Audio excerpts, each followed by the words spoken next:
زبور 19۔ آسمان خدا کا جلال ظاہر کرتا ہے اور فضا اس کی دستکاری دکھاتی ہے۔ دن سے دن بات کرتا ہے اور رات کو رات حکمت سکھاتی ہے۔ نہ بولنا ہے نہ کلام، نہ ان کی آواز سنائی دیتی ہے۔ ان کا سر ساری زمین پر اور ان کا کلام دنیا کی انتہا تک پہنچا ہے۔ اس نے آفتاب کے لیے ان میں خیمہ لگایا ہے، جو دلہے کی مانند اپنے خلوت خانہ سے نکلتا ہے اور پہلوان کی طرح اپنی دوڑ میں دوڑنے کو خوش ہے۔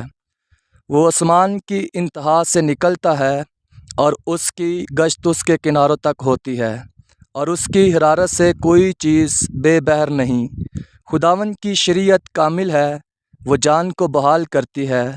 خداوند کی شہادت برحق ہے، نادان کو دانش بخشتی ہے۔ خداوند کے قوانین راست ہیں، وہ دل کو فروحت پہنچاتے ہیں۔ خداوند کا حکم بے عیب ہے، وہ آنکھوں کو روشن کرتا ہے۔ خداوند کا خوف پاک ہے، وہ ابد تک قائم رہتا ہے۔ خداوند کے احکام برحق اور بالکل راست ہیں، وہ سونے سے بلکہ بہت کندن سے زیادہ پسندیدہ ہے۔ وہ شہد سے بھی بلکہ چھاتے کے ٹپکوں سے بھی شیریں ہے۔ نیز ان سے تیرے بندے کو آگاہی ملتی ہے، ان کو ماننے کا اجر بڑا ہے۔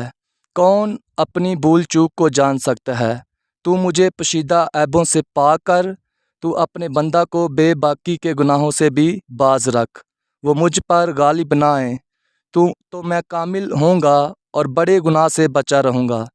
میرے منہ کا کلام اور میرے دل کا خیال تیرے حضور مقبول ٹھہرے، اے خداوند، اے میری چٹان اور میرے فدیہ دینے والے۔ آمین۔